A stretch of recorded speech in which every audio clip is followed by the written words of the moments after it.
hello, LinkedIn, Facebook, YouTube, Twitch, and I'm not streaming on X today due to a technical glitch.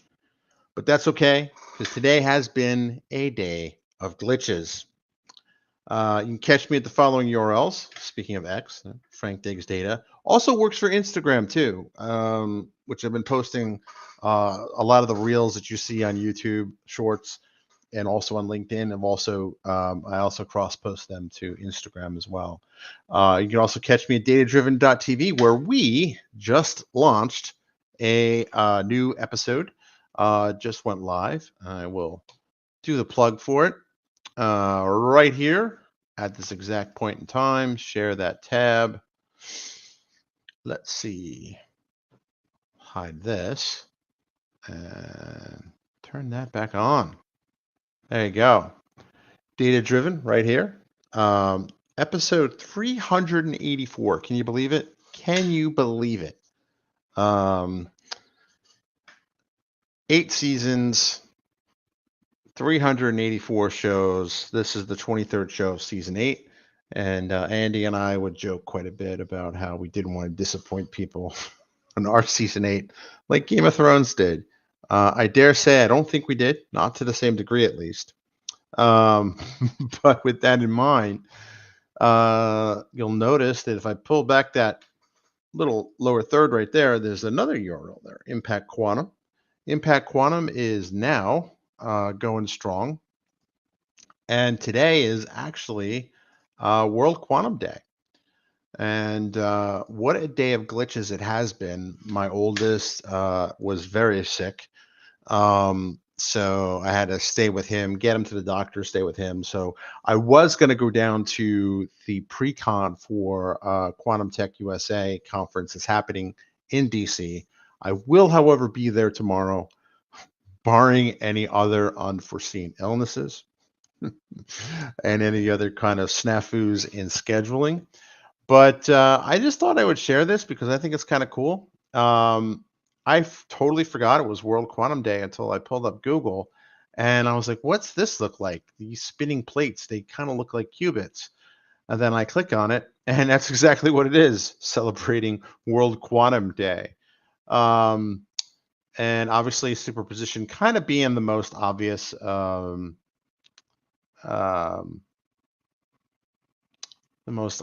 aspect of what makes quantum computers unique.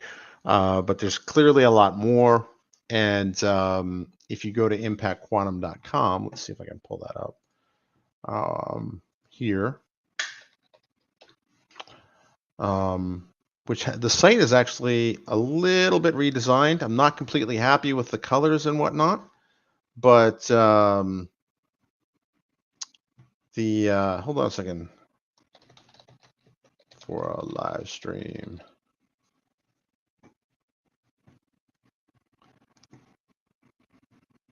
But yeah, and apparently it's also 100 years of quantum computing. Let's see what that's about. So 100 years ago would have been 1925. So yeah, there were a bunch of physicists going around, kind of pondering the future of physics and whatnot. There's Schrodinger's cat, and it really has fascinated a lot of people. And this list is from Quantum Insider, the 100 days. I'm sorry, quantum list of 100 for 100 years of quantum. I wonder if the folks behind this will be here. I wonder if we're on this list. Let's see. I doubt it, but I can always dream. Nope. Impact is there. The word impact is there. Second result. Let's see what else. Actually, I don't see any podcast there, so I feel better about that. Last time there was a list, we were ranked 4. And my co-host is online. She did ding me on Teams, so I will say I'm on now. Well, Candace, I want you to join if you're within the sound of my voice, because it's just not Quantum Day without you, Candace. It's just not. Let's see. Yeah, that's pretty cool, actually.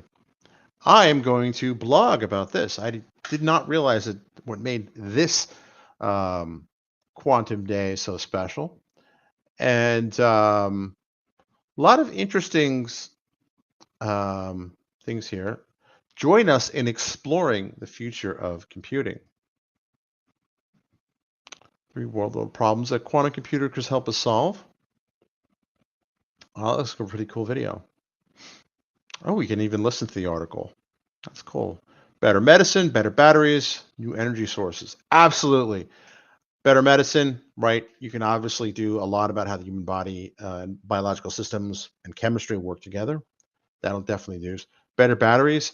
Yeah, renewable energy is awesome and all, but it can't do anything with it until you store it. And that's where I think petrochemicals really have it at an advantage. Um, because a gallon of gas is both the storage and the fuel, right? It's kind of both. And that has certain advantages, right? Oil, gasoline, petrol, whatever you want to call it. The format itself is the energy store. Whereas with solar, the energy is from the sun, and you basically have solar panels that knocks electrons out of place, which then creates a current, which you then have to either use right away or store in a battery. So, an electrochemical storage really needs to get better. It hasn't really evolved much. And then new energy sources. This is pretty interesting. Fusion energy. Yeah, I don't think the material science is really there yet, or even the whole science in general. There with that. That's pretty interesting. So yeah, I mean, just think about it. If it does nothing else, but it solves those 3 problems, it has done massive service for humanity and our environment. So I like how they narrowed it down to 3 because 3 is a nice, easy thing to mention. I do appreciate the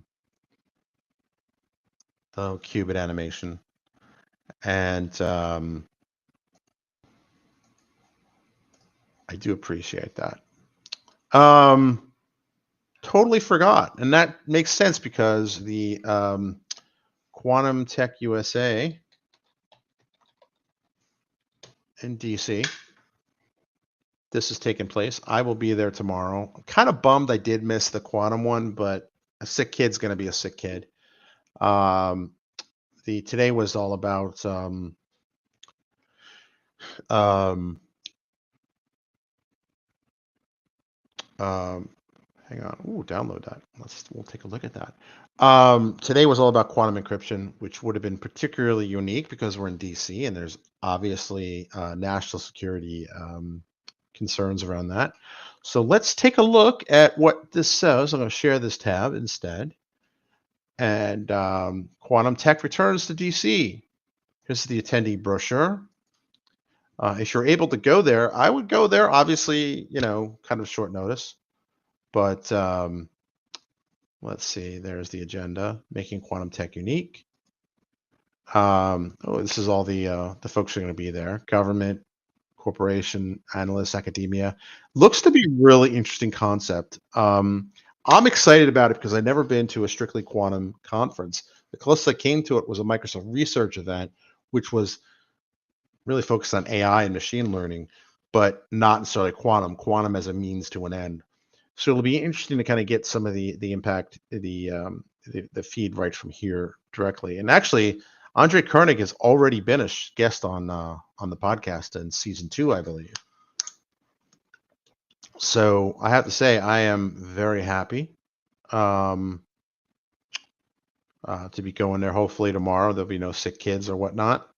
And a bunch of folks are going to be there because this area, DC, obviously, but also the University of Maryland at College Park, probably best known to me is where the IKEA is.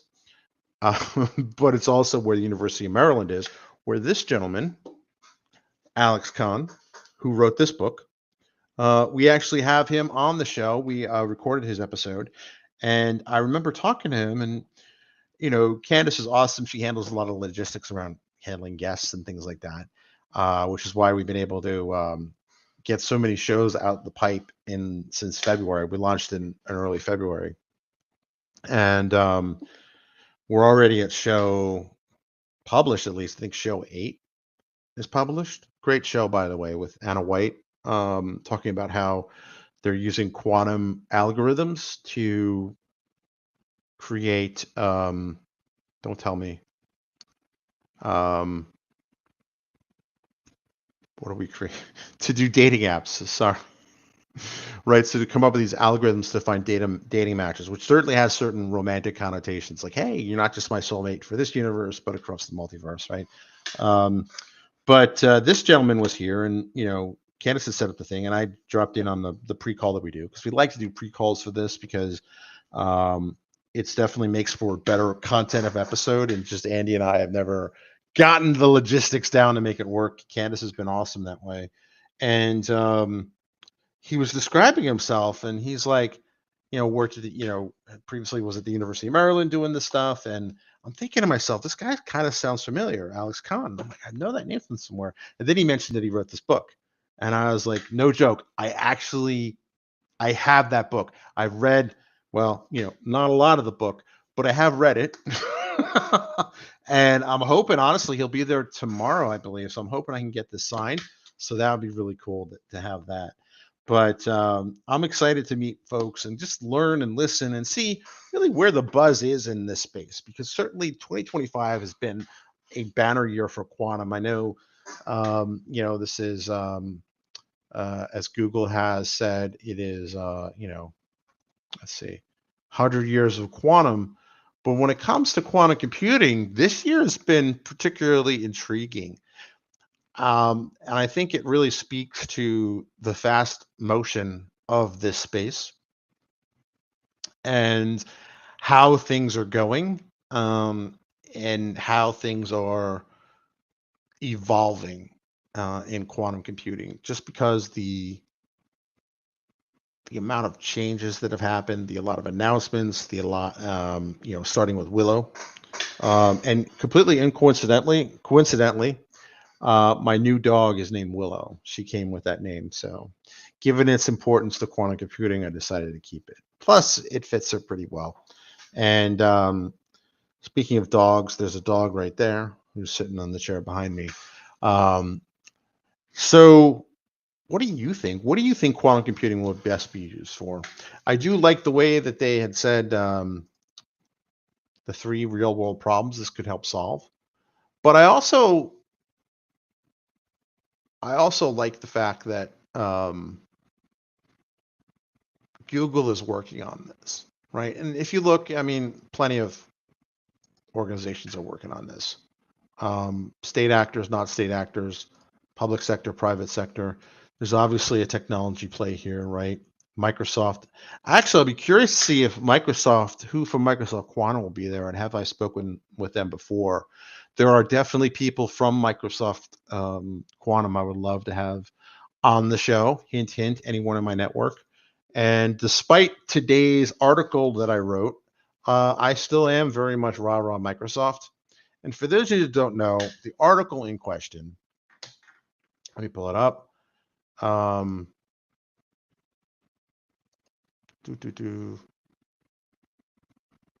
posts.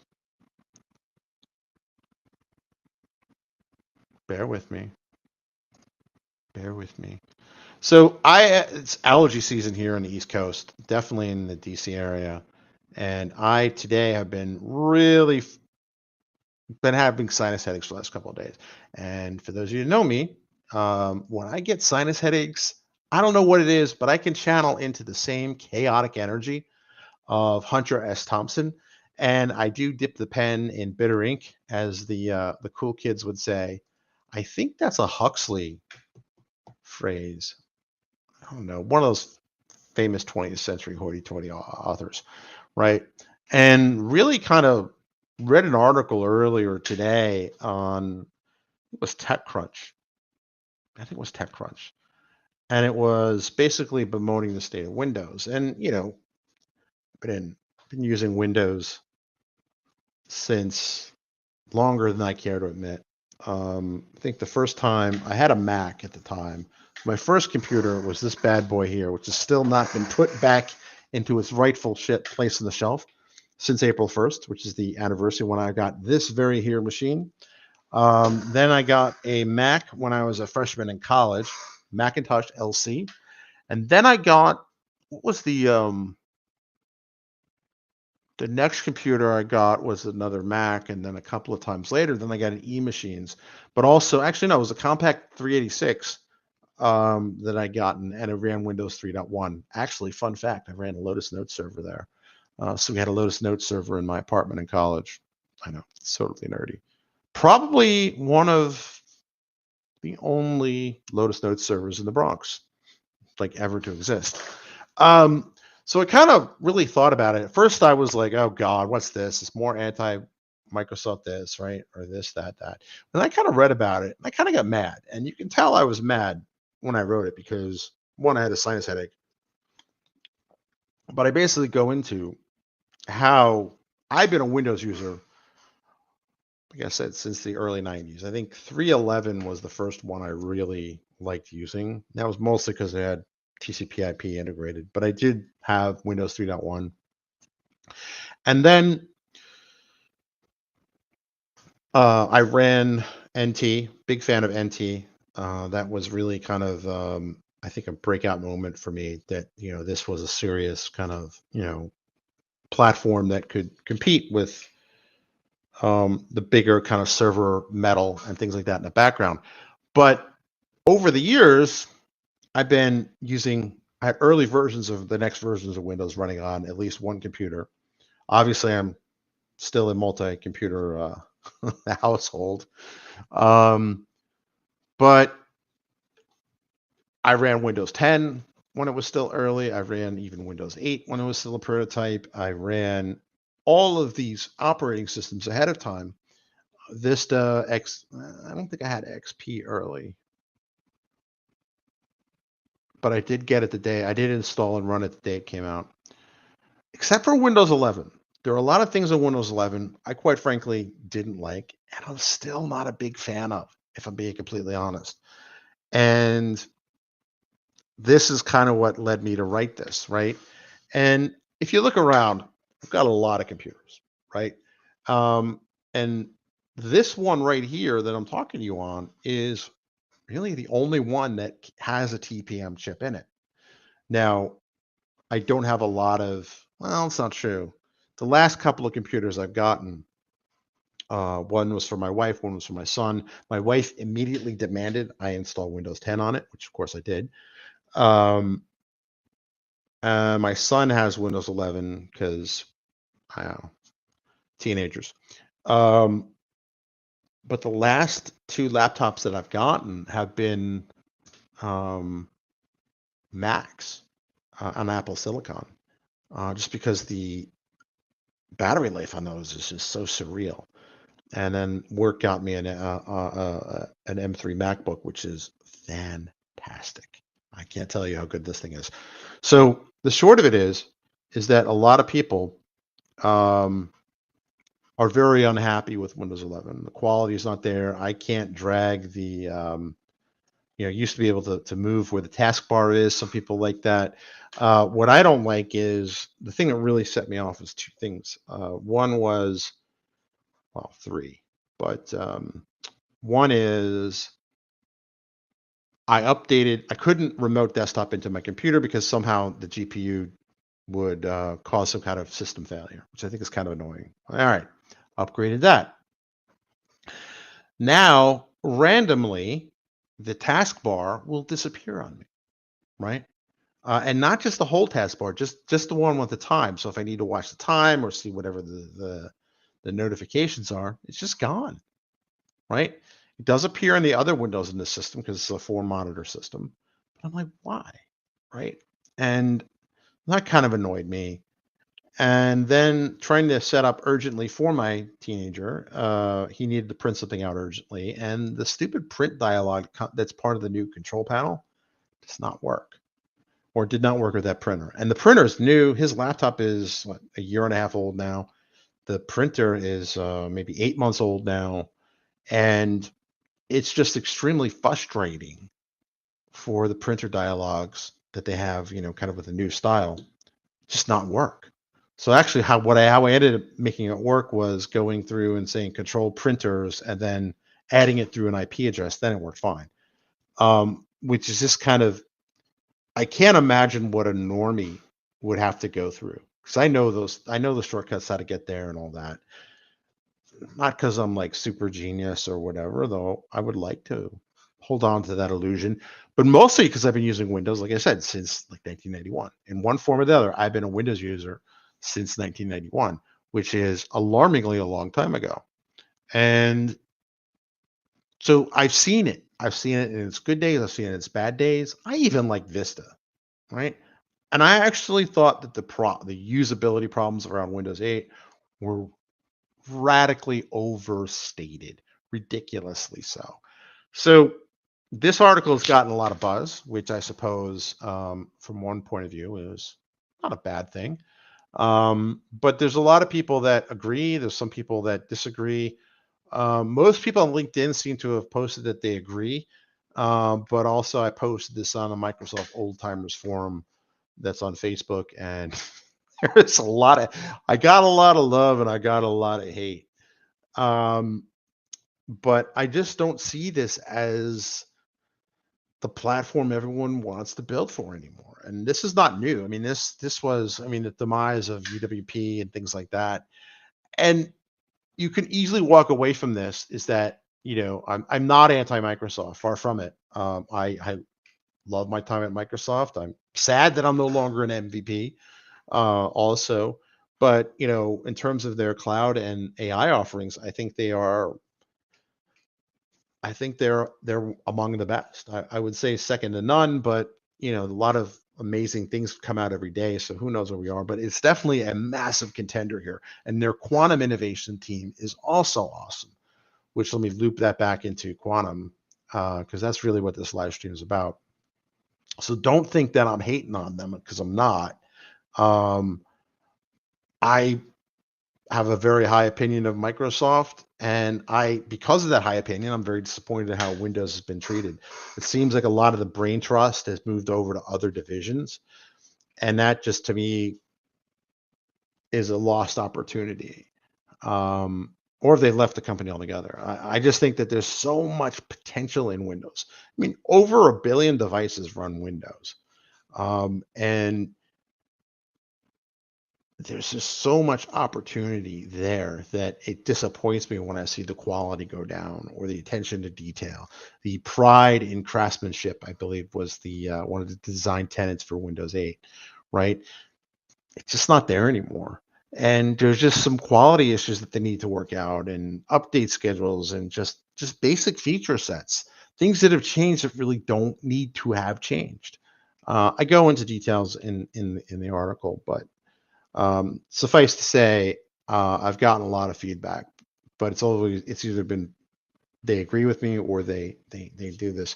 But I think it's also very poor timing for the platform as a whole, because there's so many more options now when it comes to installing an operating system, right? Linux is finally on the desktop. It's a far more palatable experience. And in fact, my machines back there are probably going to be moved over to Mint or Ubuntu or even Fedora at some point in the not too distant future. Um, Not because I don't like Windows, it's just because it's not supported. And I really don't feel like the need to create that much more e-waste and upgrade all of these things. If I were going to put money in that direction, it would be towards upgrading any PCs or any desktops or anything like that. It would be towards getting, swapping out to more powerful GPUs. But that having been said, the thing that really, really makes me mad about the Windows 10 end of life is that it is about 7 to 10 years since the launch. Wait, what year is this? This is 2025. So Windows 10 came out in 2014 or 2015. And my memory is on it hazy, because I always use stuff Windows. Historically, I've always switched over when it was still in Tech Preview or whatever. So the idea that typically there's a 10-year window of support, right? So what's really disappointing is that they see it from the launch of Windows 10, but Windows 10 also had this notion that it was going to be the last version of Windows, to be constantly updated. I don't think it should have been 10 years from the date of Windows 10 launch. It should have been 10 years from the last massive update, which would have been 2023, 2024 H1, something like that. That would have been a far more palatable thing because, looking at 2030, 2031, that time frame, that machine's going to kick the bucket well before then, right? I got another, but still, just having it so I have to cut short the life of these machines or move them to Linux. And I have mixed feelings about that. Not that I dislike Linux. I like Linux Mint. It's the most closest and most familiar feeling, but I know all the keyboard shortcuts for Windows, right? The Mac OS I've slowly gotten used to. I actually figured out some keyboard shortcuts, and let me know in the comments below if you want me to come up with a guide for how to survive in Mac OS if you're a Windows user. But just having that muscle memory, it's something I built up over years. So I'm very disappointed to basically, I mean, this machine will probably will keep us on 11 because it's already there, but that's probably going to be it. And I have no incentive to install or purchase a new desktop anytime soon. And it's just sad. And you can see the sadness and the lost opportunities in here. Plus, add a sinus headache to it, and that generally puts me in a foul mood. But we're on to the future. And I have to say, this World Quantum Day, I encourage you, learn a little bit about quantum computing. Learn what it means, what superposition is, and drop a comment below if you want me to do kind of a one-on-one kind of talk, live stream, or whatever. But if you look at the players that are in here, corporate companies, names you've all heard of, across multiple industry, energy, big tech, big pharma, defense, and you see that there's a growing ecosystem of technology system providers. IBM is also a massive player in the space. So there's definitely a movement here towards the future of quantum. So with that, I will bid you all adieu and end the stream, and hope you have a great day. In case you're wondering, you've been watching Frank's World, and I do have a fancy, cool graphic for that.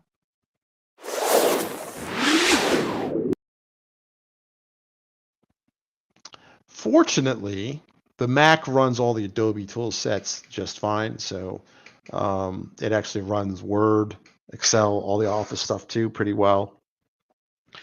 And that is really one of the big blockers for going Linux kind of full-time hardcore for me, is there's certain apps that I would love to have. And I know there are open source alternatives. I know there are alternatives.